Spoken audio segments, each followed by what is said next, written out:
रुक जाना नहीं तुम कहीं हार के, कांटों पे चल के मिलेंगे साए बाहर के।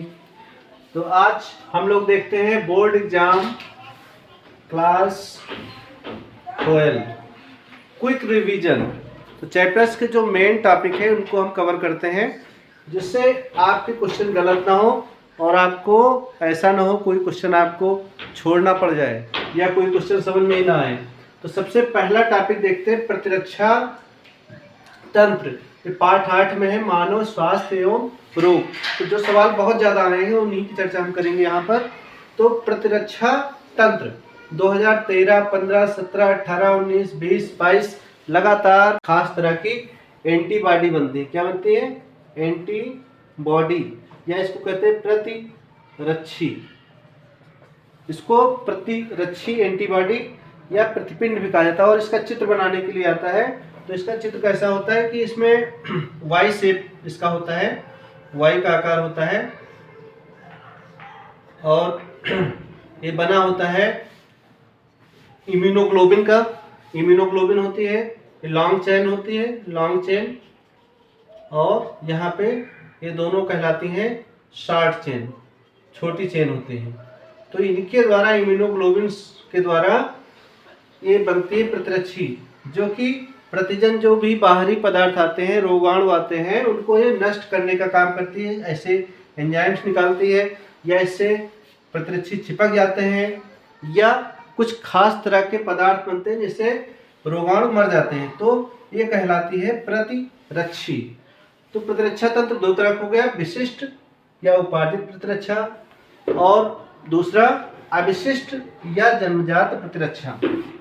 अब जो विशिष्ट प्रतिरक्षा है, इसको हासिल करने के लिए कुछ रोगाणुओं को निष्क्रिय या कम हानिकारक बनाकर उनको शरीर में प्रविष्ट कराया जाता है। उसको कहते हैं टीका। टीका क्या है? निष्क्रिय अथवा मृत रोगाणु है।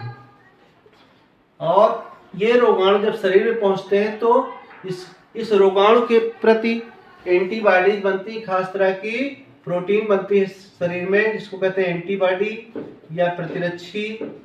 ये बनती है जो रोगाणु को आके मारने का काम करती है। जैसे T4 और TH लिम्फोसाइट्स होती हैं, ये इसको बनाने का काम करती हैं, खास तरह की प्रोटीन।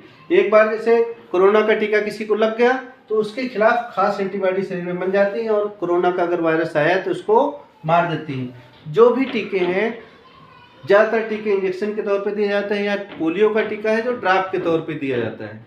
तो इस तरह से अगर निष्क्रिय और मृत रोगाणु को शरीर में इंजेक्शन या ड्राप के तौर पे, यहाँ तक नोजल ड्राप के रूप में भी टीका दिया जाने लगा है, तो उसको कहते हैं टीकाकरण।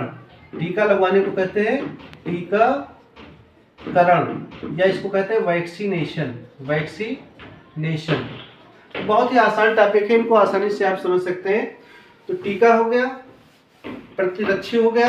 अब बात करते हैं तंबाकू, एल्कोहल और नशीली दवाएं। तंबाकू निकोटीन नामक पदार्थ पाया जाता है। निकोटियाना टबैकम पौधे की पत्ती से तंबाकू प्राप्त होता है।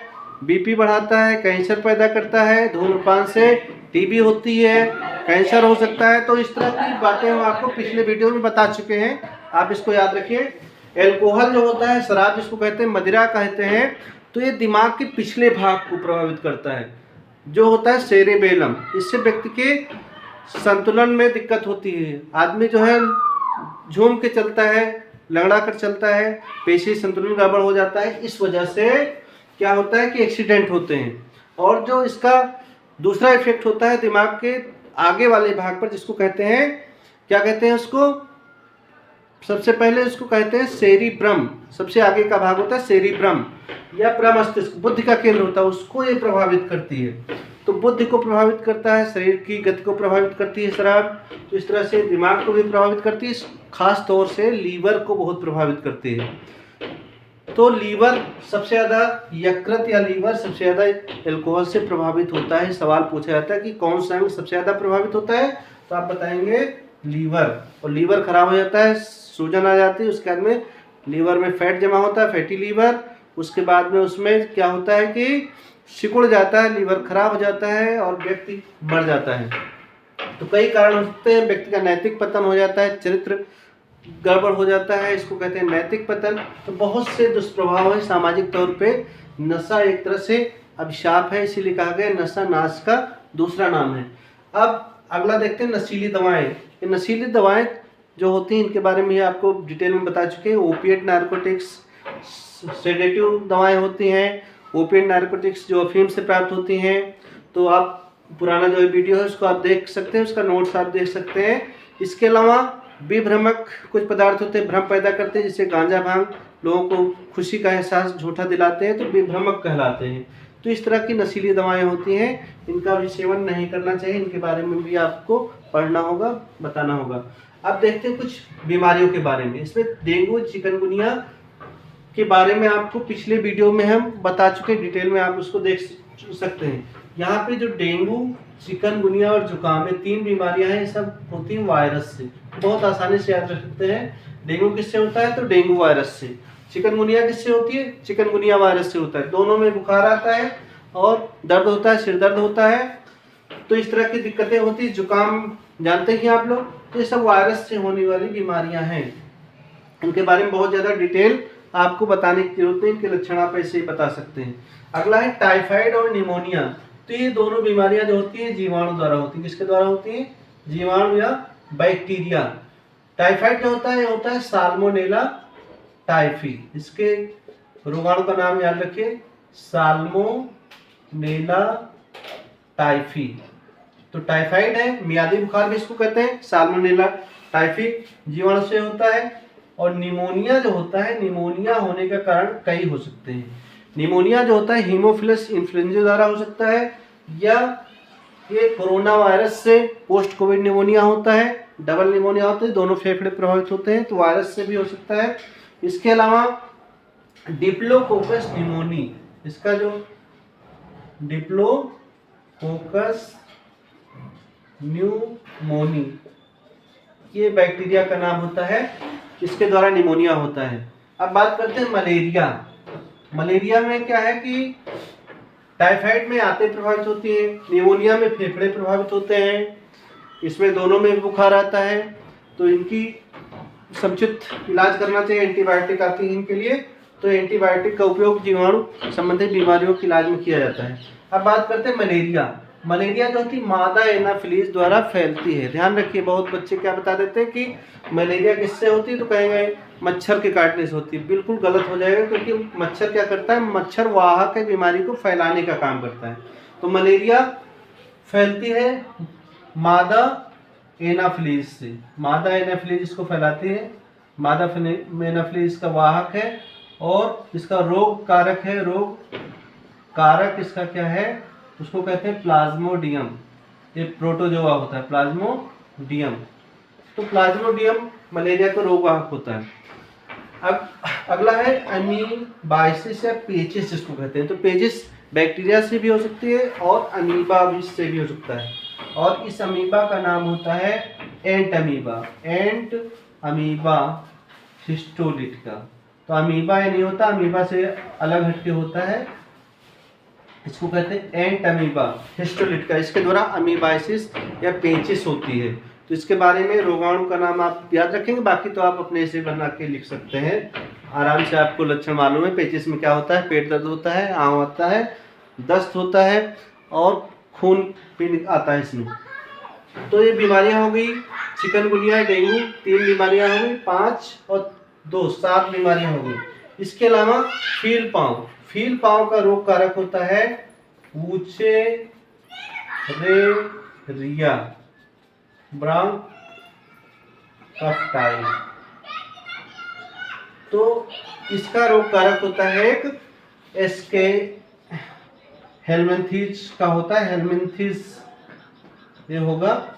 ये दोनों बीमारियां जो है ये प्रोटोजोआ संघ के जीवन द्वारा होती है। प्रोटोजोआ है दोनों, ये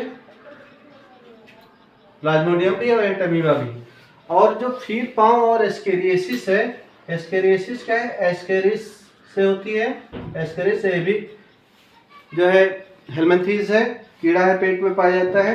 केंचुआ है सफ़ेद रंग का। और पेट में जितने भी पाचक तत्व हैं, जो भी पाचन के बाद पोषक तत्व हैं, उनको ये एब्जॉर्ब कर लेता है और व्यक्ति में पोषक तत्वों की कमी हो जाती है। बताइए कितना खतरनाक है। इसकी वजह से खून की कमी होती है। इसीलिए खून की कमी को दूर करने के लिए डॉक्टर्स क्या कहते हैं कि ये दवाएं जरूर लेनी चाहिए। इसके लिए क्या करना चाहिए, फील पाँव या फाइलेरिया या हाथी पाँव बीमारी क्या होती है, पैर में सूजन आ जाती है और इसमें लिम्फेटिक जो लसिका तंत्र है वो प्रभावित होता है। और एस्केरिस में क्या है, एस्केरिस आंतों में, आहार नाल में पाया जाता है, पोषक तत्वों को ग्रहण कर लेता है, इसलिए शरीर में पोषक तत्व नहीं लगते, खून की कमी हो जाती है। तो इसके लिए क्या करना चाहिए कि कुछ दवाएं आती है जिनका उपयोग करना चाहिए इसको मारने के लिए। एस्केरिस के लिए हर 6 महीने पे वो दवा लेनी चाहिए और तब जाके एस्केरियासिस से छुटकारा पा सकते हैं, क्योंकि इसका लार्वा दिमाग में भी पहुंच सकता है, बहुत ही हानिकारक होता है। अब बात करते हैं रिंगवर्म। ये होता है फंगस से, फंगस या कवक द्वारा, और इस कवक का नाम होता है ट्राइकोफाइटान, इसका नाम होता है। तो ये जो सर्दियों के मौसम में गीले स्थानों पे गोल गोल जो है इन्फेक्शन त्वचा पे हो जाता है, वो कहलाता है रिंग वर्म या दाद कहते हैं उसको। तो इसके लिए दाद की दवाएं आती हैं, उसका उपयोग कर सकते हैं। अब बात करते हैं कैंसर। कैंसर में क्या होता है, कोशिका का अनियंत्रित विभाजन होता है। आमतौर पर क्या होता है, कोशिकाएं नष्ट होती रहती हैं, नई कोशिकाएं बनती रहती है, लेकिन जब ये सिस्टम गड़बड़ हो जाता है, कोशिकाएं लगातार बहुत ज़्यादा बनने लगती हैं, अनियंत्रित तौर पर ये कोशिकाएं अलग तरह की होती हैं, तो ऐसी कोशिकाएं कैंसर कोशिकाएं कहलाती हैं। और इनके अधिक बनने की वजह से अलग ये कोशिकाएं पहुँच के अपना विभाजन करती हैं, शरीर की गतिविधि सारी प्रभावित हो जाती है, तो इसको कहते हैं कैंसर की बीमारी। तो जो पदार्थ कैंसर फैलाते हैं उनको कहते हैं कार्सिनोजेंस। जैसे बहुत से कीटनाशक ऐसे हैं जिनसे कैंसर होने की संभावना रहती है। आपको अभी हमने बताया तंबाकू से भी कैंसर होने की संभावना रहती है। तो इस तरह की चीज़ें हैं जिनका सेवन नहीं करना चाहिए, कैंसर से बचने का सबसे अच्छा उपाय है। और अगर कैंसर हो भी जाए तो इनकी कुछ दवाएं जल्दी स्टेज में, तो उसका इलाज संभव है आज की तारीख में, लेकिन अगर शुरुआत में पता चलता है तो इसका इलाज संभव है। इसके लिए कीमोथेरेपी या कुछ दवाएं हैं, उनके द्वारा इसका इलाज कुछ हद तक हो सकता है, ऑपरेशन हो सकता है। अब बात करते हैं HIV पॉजिटिव। HIV क्या है, ह्यूमन इम्यूनो डिफिशियंसी वायरस। अब यहाँ पे इम्यून की बात हो रही थी, इम्यून सिस्टम।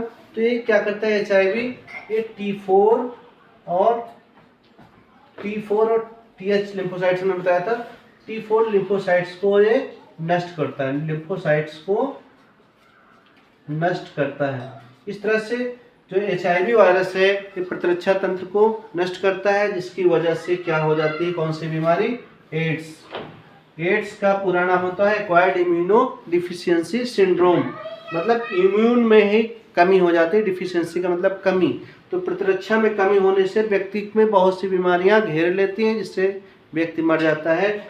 और HIV से बचने का उपाय केवल एक है कि असुरक्षित यौन संबंध से बचें और निसंक्रमित सुई का प्रयोग करें। साथ में जो अगर रक्तदान किसी का रक्त लेना है तो उसमें HIV वायरस ना हो, उसकी अच्छे से जांच होनी चाहिए। तो इस तरह से HIV से वायरस से बच पाएंगे। जिसमें HIV होगा उसको कहेंगे HIV पॉजिटिव। और HIV पॉजिटिव की जो बड़ी हुई अवस्था है उसको कहते हैं एड्स बीमारी, acquired immuno deficiency syndrome, full form आप याद रखिएगा। ये कुछ खास बातें हैं, बात बची केवल स्टेम सेल। अब स्टेम सेल क्या होती है, स्टेम सेल्स जो होती है बोन मैरो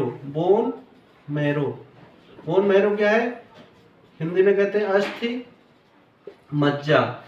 तो अस्थि मज्जा या गर्भनाल, इसमें कुछ ऐसी कोशिकाएं होती हैं जो दूसरे अंग में रूपांतरित हो सकती हैं, पूरा अंग बना सकती हैं, तो इनको कहते हैं स्टेम सेल। तो बोन मैरो की कोशिकाएं ऐसी हैं जो पूरी तरह से विभिन्नित नहीं होती दूसरी तरह की कोशिका दूसरा अंग बनाने के लिए, तो इनका उपयोग कर सकते हैं। गर्भनाल की कोशिकाओं का उपयोग कर सकते हैं दूसरी प्रकार की कोशिकाएं बनाने में, तो इसलिए इनको कहा जाता है स्टेम सेल। स्टेम सेल कैसी है? जो कोशिकाएं दूसरा अंग बनाने में सक्षम होती हैं, दूसरी तरह की कोशिकाएं बना सकती हैं। अभिन्न कोशिकाएं होती हैं, इनमें विभिन्नन नहीं होता है, तो ऐसी कोशिकाएं क्या कहलाती हैं? Stem cell. तो इनके द्वारा दूसरा अंग बन सकता है स्टेम सेल से, तो इनका उपयोग किया जाता है थैलेसीमिया या ल्यूकेमिया, रक्त कैंसर में भी इसका उपयोग हो सकता है। इसके ट्रांसप्लांट से प्रतिरक्षा या रोग से लड़ने की क्षमता, प्रतिरक्षा इम्यूनिटी दो तरह की होती है। एक होती है विशिष्ट या उपार्जित प्रतिरक्षा। तो हमारे शरीर में क्या दो तरह से रोग से लड़ने की क्षमता है। एक तो ऐसी होती है जो जन्मजात होती है, जन्म से ही कुछ रोगों से हम बच सकते हैं। अगर शरीर पे कोई रोगाणु आता है तो त्वचा ही इसको रोकेगी, और जो पाचक रस होंगे वो रोकेंगे, और लाइसोजाइम उसको रोकेगा। तो ये फर्स्ट लाइन प्रतिरक्षा की होती है, अविशिष्ट की, जन्मजात प्रतिरक्षा की फर्स्ट लाइन होती है। त्वचा, अम्ल जो पाचक होते हैं, लाइसोजाइम, ये सब होते हैं अविशिष्ट प्रतिरक्षा की प्रथम लाइन कहलाती है। और दूसरी जो होती है उसको कहते हैं मोनोसाइट्स और न्यूट्रोफिल्स। ये WBC जो होती हैं वो 5 तरह की होती हैं: एसिडोफिल्स, बेसोफिल्स, न्यूट्रोफिल्स, मोनोसाइट्स और लिम्फोसाइट्स। तो जो WBC मोनोसाइट्स और न्यूट्रोफिल्स होती हैं रोगाणुओं को खा जाती हैं।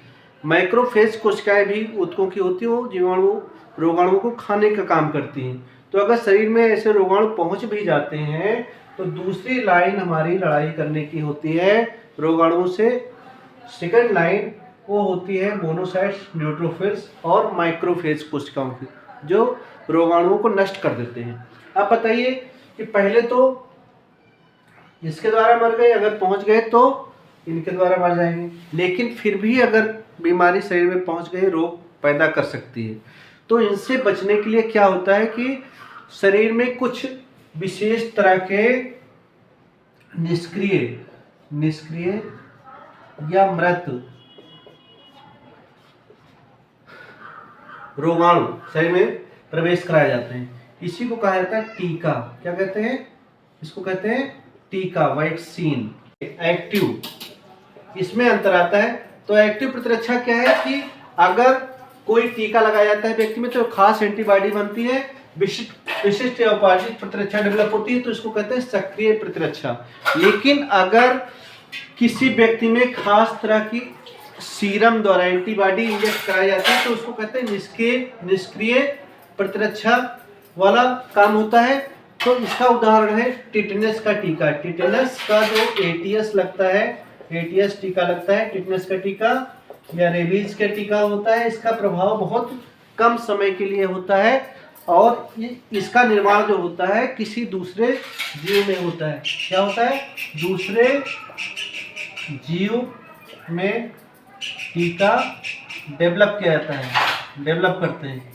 तो ऐसे टीकों को अगर किसी व्यक्ति में लगाया जाता है तो उसको कहते हैं, उससे जो इम्यूनिटी बनती है निष्क्रिय इम्यूनिटी बनती है, पैसिव इम्यूनिटी बनती है और एक कम समय के लिए होती है, जबकि जो सक्रिय एक्टिव इम्यूनिटी होती है ज़्यादा समय के लिए होती है।